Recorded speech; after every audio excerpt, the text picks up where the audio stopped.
Hello बच्चों, कैसे हैं आप। मैं हर्ष सर आप लोग का एराइज रैंकर्स में स्वागत करता हूं। ठीक, today we are discuss about syllabus of class 12। आज हम लोग कक्षा 12 के सिलेबस के बारे में देखेंगे। ठीक, कि कितना पढ़ना है कितना नहीं पढ़ना है। ठीक, जो सिलेबस कटा हुआ है उनको हम लोग ध्यान से क्या करेंगे, चेकआउट करेंगे। ओके, आइए हम लोग स्टार्ट करते हैं। देखिए, ये हमारे द्वारा बच्चा बनाया गया, ठीक, छोटा सा मतलब छोटे में शॉर्ट में ही पूरा सिलेबस आपका एक बार हम डिस्कस कर लेते हैं। ठीक, फिर डिटेल सिलेबस इसके बाद सब अच्छे से बताया गया है। ओके, देखिए, इंग्लिश का 4 सेक्शन होते हैं। ठीक, इसमें सेक्शन ए होता है बच्चा, सेक्शन बी होता है, सेक्शन सी होता है और सेक्शन डी होता है। ठीक, सेक्शन ए में आपका रीडिंग सेक्शन होता है, सेक्शन बी में राइटिंग होता है, सी में ग्रामर होता है और डी में लिटरेचर होता है। ठीक, सेक्शन ए में देख लीजिए, कंप्रीहेंशन बेस्ड क्वेश्चन आते हैं आपके एग्जाम में। ठीक, एक आंसर पैसेज दिया रहेगा, ठीक, उसे ही कंप्रीहेंशन कहते हैं और ये 15 मार्क्स का होगा। कितने मार्क्स का बच्चा, 15 मार्क्स का। ओके, अगला है राइटिंग सेक्शन। राइटिंग सेक्शन में ये बहुत इंपॉर्टेंट सेक्शन, राइटिंग सेक्शन, ये 2 क्वेश्चन बिल्कुल एकदम एग्जैक्ट करने से, मतलब वो आता भी है एग्जैक्ट, ठीक, आपको 20 मार्क्स मिलेंगे इसको करने से। ठीक, एक है लेटर, एक है आर्टिकल। ठीक, देखो लेटर तो भाई फिक्स है, जो बताएंगे आप एग्जाम में आ जाएगा, उसको जाकर आप लिख देंगे, आपका नंबर पूरा पूरा क्या हो जाएगा, मिल जाएगा। ठीक, थोड़ा सा आर्टिकल के ऊपर बच्चा मेहनत करना होता है।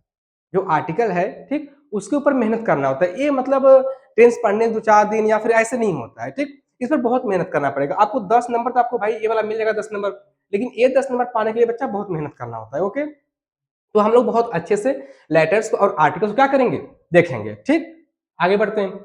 सेक्शन सी, ये बहुत ही इंपॉर्टेंट पार्ट है भाई कहा जाए तो। ठीक, मतलब कि है तो 4 टॉपिक है, नरेशन, सेंटेंस, ट्रांसफॉर्मेशन, वोकैब, लेकिन इसको पढ़ने में बहुत समय लगता है। जैसे भाई देखिए, नरेशन ही एक 10-15 दिन का टॉपिक है, फिर उसके बाद सेंटेंस बहुत ही बड़ा टॉपिक है, जिसे आप लोग पार्ट्स ऑफ स्पीच कहते हैं।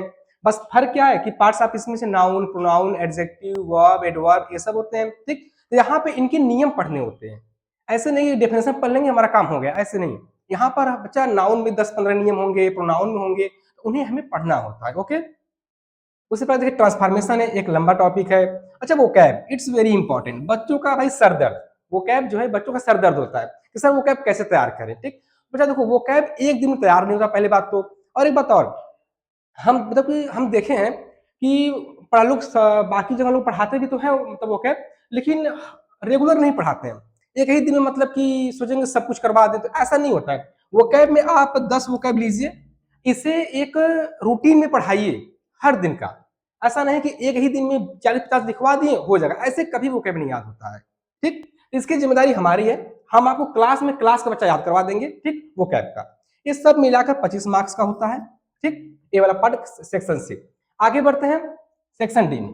ठीक, लिटरेचर जो आपका बुक होता है, उसमें पहला जो है वो प्रोज है, ठीक, पोएट्री है और सप्लीमेंट्री है। ठीक, टोटल कितने मार्क्स के आते हैं, 40 मार्क्स से। तो भाई देखिए, बुक भी आपका जो लिटरेचर का पार्ट है ये भी बहुत इंपॉर्टेंट है। ठीक, क्योंकि 40 मार्क्स है, इतना तो भाई 60 मार्क्स है, जिसमें ये तो भाई आसान होता है, आप यहाँ से मार्क्स कैरी कर लेंगे। ये भी आसान होता है, यहाँ का 12 मार्क्स आप कैरी कर सकते हैं, लेकिन जो 3 मार्क्स होता है वो कैब से होता है, और वो कैब आप तो देख ही रहे हैं भाई, थोड़ा सा टफ तो होता ही है। ठीक, चलिए हम लोग सारा डिटेल सिलेबस देखते हैं कि क्या किस पार्ट से कितने नंबर आते हैं।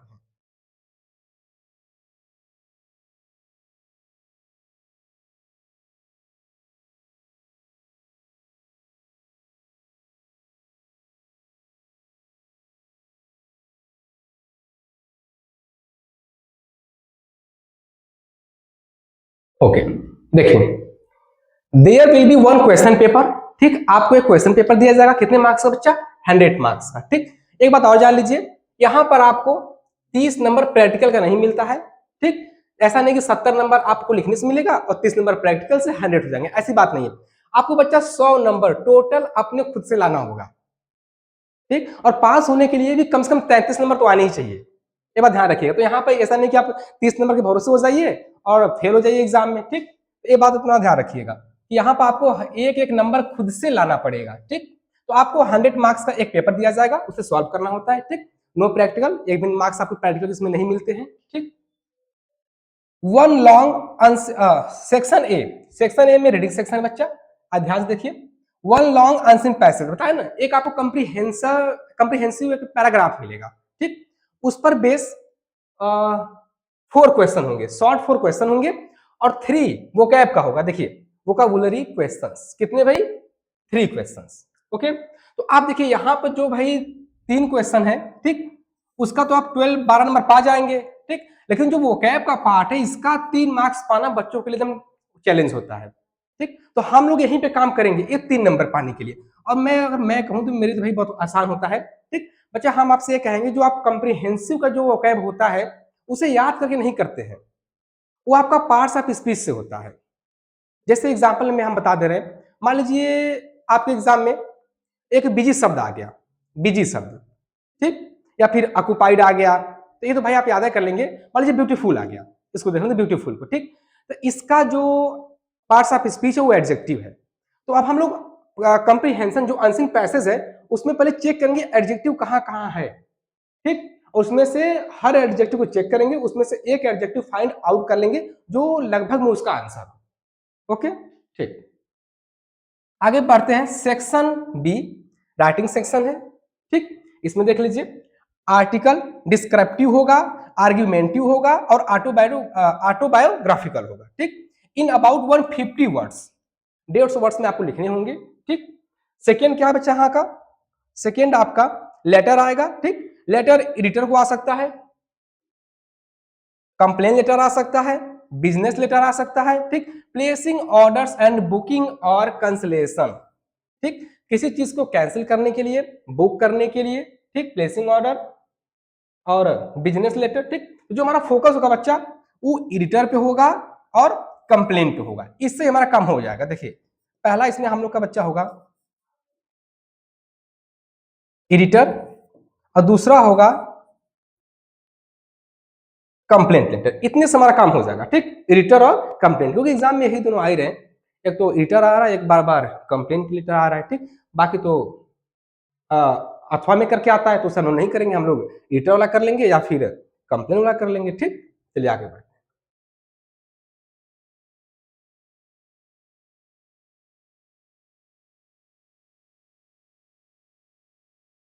हाँ, ये बहुत ही इंपॉर्टेंट सेक्शन ग्रामर सेक्शन, ठीक। 25 मार्क्स का आएगा, इसको बड़े ध्यान से समझिए, ठीक। बस कहने को 4 टॉपिक है कि नरेशन है, सिंटैक्स है, सिंथेसिस है, ट्रांसफॉर्मेशन है, ठीक। अगर अच्छे से पढ़ाया जाए तो 4-5 महीने का टॉपिक तो यही है, नरेशन, सिंटैक्स, ट्रांसफॉर्मेशन और सिंथेसिस, ठीक।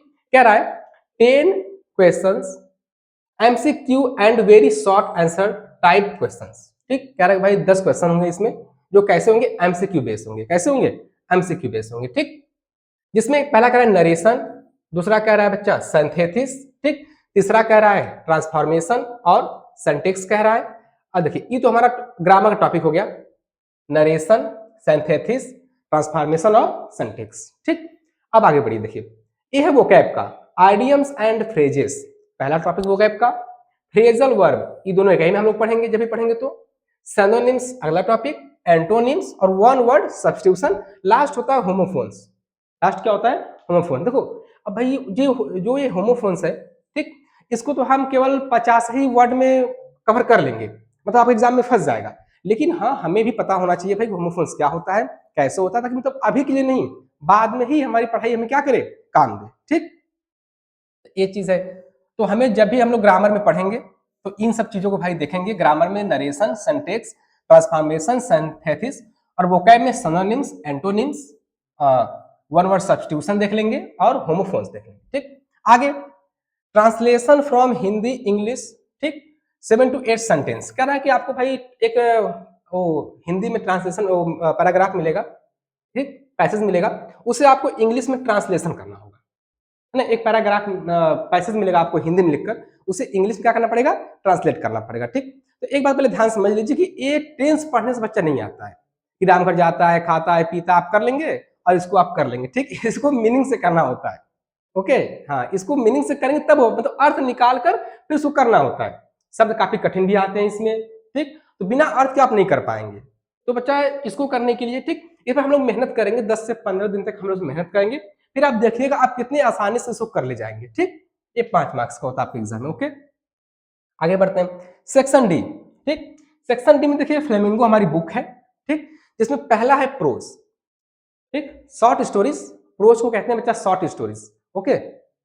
2 शॉर्ट आंसर टाइप क्वेश्चंस, कह रहा है कि 2 जो हमारे शॉर्ट टाइप्स आंसर क्वेश्चन होंगे, और कह रहा है कि 1 लॉन्ग आंसर टाइप क्वेश्चन, ठीक, और एक लॉन्ग टाइप का होगा। ओके,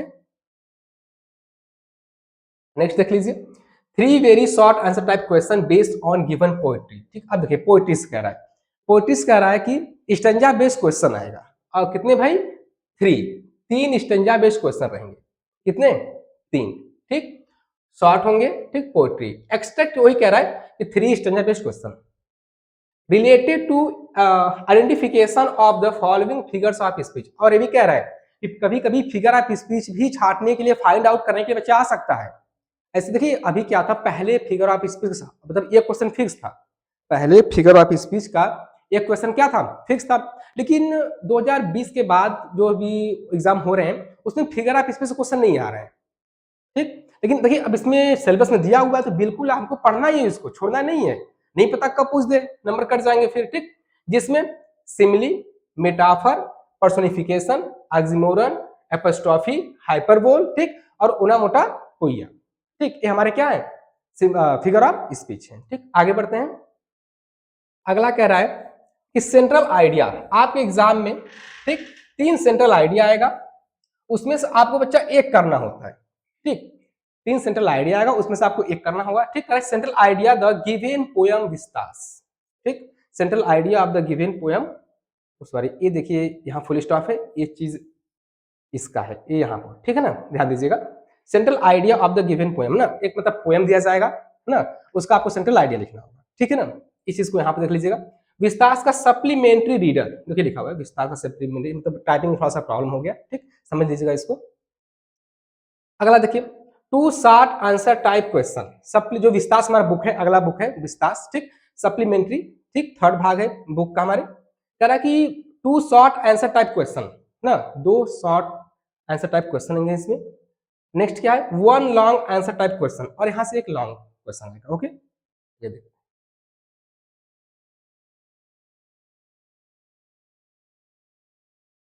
अब भाई हम लोग बुक के चैप्टर्स को और उनके राइटर्स को देख लेते हैं, ठीक। अच्छा ये बताओ, ध्यान दीजिएगा, हम तो राइटर बता देंगे लेकिन ये आपके एग्जाम में नहीं आएगा, है ना, ये आपके एग्जाम का नहीं है, बस में पार्ट से मतलब है, चैप्टर से मतलब है। ओके, शुरू करते हैं। पहला है द लास्ट लेसन, क्या है द लास्ट लेसन, राइटर है भाई अल्फोंस डॉडे, अल्फोंस डॉडे, ठीक। अच्छा एक चीज नोटिस करिए, पहले इस चैप्टर का नाम है last lesson, first chapter is the last lesson, ठीक। जब आप पढ़ेंगे तो समझेंगे ना कि इसका नाम लास्ट लेसन क्यों पड़ा, हमारे पहले ही चैप्टर का नाम क्या है बच्चा, लास्ट लेसन, ठीक। तो थोड़ा सा हम ओवरव्यू बता दे रहे हैं थीम के बारे में, ठीक। इसमें 2 कैरेक्टर हैं, एक फ्रेंज है, एक एम हेमल है। फ्रेंज एक लड़का है, ठीक, और हेमल उसके टीचर है, ठीक है ना। और इसमें होता क्या है, जैसे मतलब कि फ्रांस और प्रसिया के बीच युद्ध होता रहता है, जिसमें फ्रांस हार जाता है तो भाई प्रसिया मतलब जर्मनी, जर्मनी बोलती है कि अब फ्रांस में हमारा लैंग्वेज आप लोग करना पड़ेगा, ठीक। तो एक तरीके से थोप देती है कि आपको हमारा लैंग्वेज जर्मन बोलना पड़ेगा, ठीक। तो इसी चीज को लेकर एल्सास और लोरेन 2 जिले के नाम है, वहां पर मतलब ये चीजें चल रही हैं, ठीक। तो वहीं का हम लोग दृश्य क्या करेंगे इसमें देखेंगे। तो फर्स्ट चैप्टर का नाम है द लास्ट लेसन, राइटर कौन है, अल्फोंस डॉडे, ठीक। लास्ट स्प्रिंग, सेकेंड चैप्टर का नाम बच्चा लॉस्ट स्प्रिंग, क्या नाम है, लॉस्ट स्प्रिंग, खोया हुआ बसंत, क्या नाम है, खोया हुआ बसंत, ठीक। इसमें बच्चा हमारी जो बच्चे होते हैं कम उम्र के, ठीक, वह काम पे लग जाते हैं, है ना, उनका जो बचपना होता है वह छीन लिया जाता है, उसी के बारे में बताया गया है। इसमें 2 कैरेक्टर हैं, मुकेश और साहब, मुकेश और साहब, ठीक, वही दोनों की स्टोरी है। वो दोनों बच्चे ही कम उम्र में ही बच्चे क्या करने लगते हैं, काम करने लगते हैं, ठीक। छोटी सी उम्र में काम करना मतलब उनका बचपना छीन लेना, नाम ही है द लॉस्ट स्प्रिंग, खोया हुआ बसंत। किसी बच्चे से उसका बचपना क्या कर लेना, छीन लेना। और एनी जंग, जो भाई खुद ही उसमें जाकर साहब और मुकेश से मिलती हैं और बातें करती हैं। ओके, तो लॉस्ट स्प्रिंग किसका है भाई, एनिजम, कौन है, एनिजम। तीसरा चैप्टर डीप वाटर, तीसरा चैप्टर है डीप वाटर, गहरा पानी, क्या बच्चा, गहरा पानी, ठीक। विलियम डगलस राइटर है इसके, विलियम डगलस, ठीक। विलियम डगलस को पानी से बहुत डर लगता है, इनके साथ बचपन में 2 इवेंट हो गए भाई, 2 ही घटना, मतलब 2-3 साल से थे, ठीक। तो इनके साथ घटना हो गया, अपने पिता के साथ कैलिफोर्निया ब्रिज पे गए थे, पानी आती, लहर आती है, इनको दबा के चली जाती है, ये मतलब कुछ समय के लिए बेहोश पड़ जाते हैं, ठीक। तो ऐसा कुछ इनके साथ घटना हुआ था जिससे पानी से बहुत डरते थे। ठीक, बड़े होते हैं तो इनको लगता है कि भाई पानी की डर की वजह से हमारी बहुत सारी जो चीजें हमसे दूर जा रही हैं, छूट रही हैं। ठीक, तो ये अपने लिए एक इंस्ट्रक्टर रखते हैं और उसको क्या करते हैं, सीखते हैं, और इस तरीके से उन्होंने अपने डर पे काबू पाया, मतलब विजय प्राप्त किया। ठीक, तो इस कारण हम लोग ये पढ़ेंगे। चैप्टर का नाम है ये डीप वाटर, गहरा पानी। ठीक, राइटर कौन है, विलियम डगलस, विलियम डगलस। ठीक, अगला चैप्टर द रैट ट्रैप, अगला चैप्टर है द रैट ट्रैप। ठीक, रैट ट्रैप, और राइटर है भाई सेल्मा लेगरलॉफ। राइटर कौन है, सेल्मा लेगरलॉफ। ठीक, इसके द रैट ट्रैप। ठीक, एक कहानी पैडलर की है, एक चूहेदानी बेचने वाली की है भाई। ठीक, इसको देख लेंगे हम लोग। इंडिगो, बहुत ही important chapter, Indigo, Mahatma Gandhi ji का।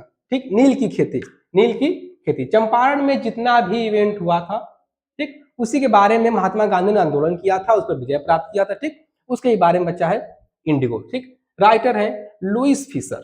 राइटर कौन है, लुइस फिशर। ठीक, बहुत ही इंपॉर्टेंट चैप्टर है, ध्यान दीजिएगा।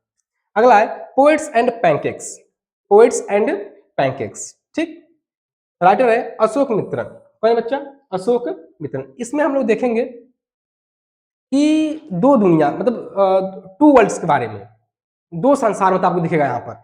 एक दिखेगा कि कुछ लोग ऐसे हैं जो मतलब मेकअप की दुनिया में है, और कुछ ऐसे हैं जो मतलब बिना मेकअप के बाहर घूम रहे हैं ऐसे। ठीक, इसमें फिल्म इंडस्ट्री की बातें मतलब चलेंगी, उन्हें हम लोग देखेंगे। ठीक, अगला है द इंटरव्यू, द इंटरव्यू। ठीक, पार्ट 1 और पार्ट 2। ठीक, राइटर है क्रिस्टोफर सिल्वेस्टर। राइटर है बच्चा क्रिस्टोफर सिल्वेस्टर। ठीक, किस तरीके से जो साक्षात्कार होता है हमारे जीवन, हमारे व्यक्तित्व को निखारता है। इंटरव्यू से हमारे जो जो हमारा व्यक्तित्व होता है बच्चा, वो निखरता है। ठीक, उसी के बारे में इस चैप्टर में बताया गया है, हम लोग इसको पढ़ेंगे। ठीक, अगला है going places, going places. Writer है ए आर बॉटन। राइटर कौन है, ए आर बॉटन। ठीक, जब भी हम लोग पढ़ेंगे आप देखेगा आपको सारा चैप्टर बिल्कुल अच्छे से समझ में आएगा। ठीक है, चलिए आगे आते हैं।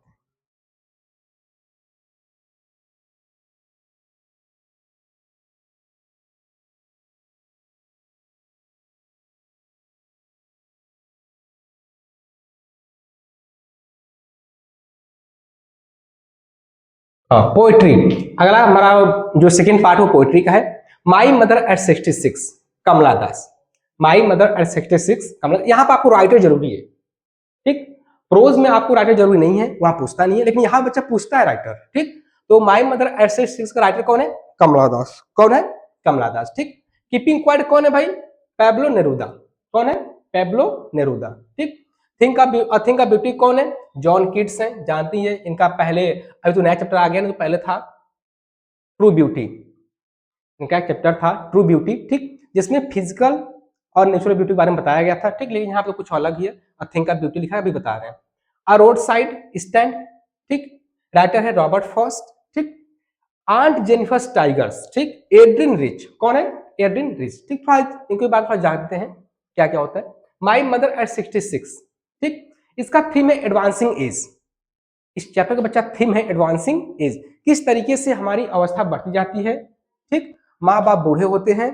ठीक, तो फिर भी उनसे अलग होना हमारे लिए बहुत दुखदायी होता है। ठीक, इसी बारे में इस चैप्टर में जो कमला दास है वो बहुत दुखी होती है जब अपने माँ से अलग होती है। ठीक, कीपिंग क्वाइट, ये चैप्टर तो समझिए बहुत ही अच्छा है। ये चैप्टर आपको सिखाता है कि हमें जब हम जीवन में बहुत बिजी रहे। ठीक, थीम की बात कर लें तो इसका थीम है बच्चा सेल्फ इंट्रोस्पेक्शन। इसका थीम है सेल्फ इंट्रोस्पेक्शन, आत्मनिरीक्षण। इसमें बताया गया है कि यदि कभी आप बहुत बिजी हो, आप समझ नहीं पा रहे कि हमें जीवन में क्या करना चाहिए था, हम क्या कर रहे हैं। ठीक, तो कुछ समय के लिए आप रुकिए, कुछ समय के लिए आप रुकिए और खुद के बारे में एनालिसिस करिए कि हमें क्या करना चाहिए था, हम मैं क्या कर रहा हूँ। ठीक, इससे आपको जीवन में आगे बढ़ने के लिए बहुत सारे मतलब विचार मिलेंगे कि हमें क्या करना चाहिए, क्या नहीं करना चाहिए। ठीक, चलिए आगे बढ़ते हैं। A thing of beauty, a thing of beauty John Keats का है। ठीक, इनमें जान लीजिए, इनमें बताया जाता है कि सुंदरता वाली चीज, सुंदरता वाली चीज किस प्रकार से उदासी को खुशी में बदल देती है। ठीक, मतलब कुछ देखने के बाद हमारे जो हमारा मन होता है, पहले तो भाई अंधकार से भरा होता है, दुख से, सैडनेस से भरा होता है, लेकिन जैसे ही हम लोग कोई खूबसूरत चीज देखते हैं, तुरंत हमारे मन में एकदम एक्टिव हो जाता है कि कितना अच्छा चीज है। मतलब एक तरीके से कहा जाए तो जो थिंग का ब्यूटी होता है, सुंदर वाली चीजें होती हैं, वह सैडनेस को हटाती हैं, उदासी का जो पर्दा हमारे चेहरे पर लगा होता है उसको क्या करती हैं, हटा देती हैं। ठीक, तो इसमें हम लोग इस चैप्टर को बहुत अच्छे से क्या करेंगे, देखें। अ रोड साइड स्टैंड, ये चैप्टर बहुत ही अच्छा है। ठीक, इसमें बताया गया है किस तरीके से अमीर और गरीब के बीच का जो अंतर होता है, कि कोई एक गरीब व्यक्ति है जो सड़क के किनारे लिखा हुआ है अ रोड साइड स्टैंड, एक सड़क किनारे खड़ा हुआ है, एक गरीब व्यक्ति जो सड़क किनारे खड़ा हुआ है, और एक अमीर व्यक्ति आके कह रहा है कि उसे देखने के बाद कह रहा है कि आज का मेरा जो दिन था वो तो खराब चला गया। मतलब कितना ही वो आप कह सकते हैं कितना ही अच्छा इस चैप्टर में हम लोग पढ़ेंगे तो देखेंगे कि किस प्रकार से ऊंच और नीच की चीजों को इसमें दर्शाया गया है। कि अब बताइए एक व्यक्ति जो अमीर व्यक्ति गुजर रहा है वो कह रहा है कि मतलब इसको देखने की वजह से हमारा आज का दिन खराब हो गया। ठीक, तो हम लोग बहुत अच्छे से इसमें देखेंगे इसको। लास्ट चैप्टर है आंट जेनिफर्स टाइगर, बच्चा आंट जेनिफर्स टाइगर। ठीक, लास्ट चैप्टर है, इसमें हम लोग देखेंगे, इसमें जो आंट जेनिफर अपने मतलब कि वो बताती हैं कि किस प्रकार से शादी के बाद कोई महिला एक बंधन में बंध जाती है। होता क्या है कि वो स्वेटर बुन रही होती हैं, एक कढ़ाई की मतलब कढ़ाई करती हैं एक पर्दे के ऊपर, और रिंग पहनी होती है हाथ में। ठीक, और वह रिंग बार बार ऊनों में उलझ जाता है, लेकिन उस रिंग को वो निकाल नहीं पाती हैं शादी के बंधन के कारण। ठीक, तो वो तो यहाँ तक कहती हैं कि मरने के बाद भी जो एक महिला का अग्नि परीक्षा होता है वो चालू रहता है, कि फिर भी मतलब वो अपना रिंग को नहीं निकाल सकती मरने के बाद भी। ठीक, ऐसा कुछ बताया गया इस चैप्टर में। तो आइए आगे बढ़ते हैं। ठीक, लास्ट सेक्शन हमारा है सप्लीमेंट्री का, बच्चा। ठीक, सप्लीमेंट्री का लास्ट चैप्टर है, जिसमें पहला चैप्टर है द थर्ड लेवल, तीसरा स्तर। चैप्टर का नाम है द थर्ड लेवल, तीसरा स्तर। ठीक, जैक फिनी इसके राइटर है, जैक फिनी। ठीक, इसके राइटर हैं, हालांकि इससे कोई मतलब तो है मेरे राइटर से, इसमें है ना, पोएट्री में है, उसको हम लोग देख लिए। द थर्ड लेवल, ये दो दो दोस्तों की कहानी है। ठीक, चार्ली और सैम, चार्ली और सैम। ठीक, चार्ली को ऐसा लगता है कि वो थर्ड लेवल पे चला गया है। ठीक, एक्चुअली में होता क्या है ना, जब व्यक्ति बहुत परेशान होता है तो वह अपनी एक अलग ही दुनिया बना लेता है। उसे लगता है कि मुझे मतलब एक तरीके से वो सोच में डूब जाता है। तो उसी प्रकार से जो चार्ली है वो थर्ड लेवल में चला गया, लेकिन सच में थर्ड लेवल वहां पे एग्जिस्ट नहीं करता था। ठीक, वो आता है, सारी बातें सैम को बताता है कि ऐसी ऐसी बातें हैं। ठीक, मैं थर्ड लेवल पे चला गया हूं, लेकिन ऐसा एक्चुअल में थर्ड लेवल कोई नहीं था। ठीक, आगे बढ़ते हैं।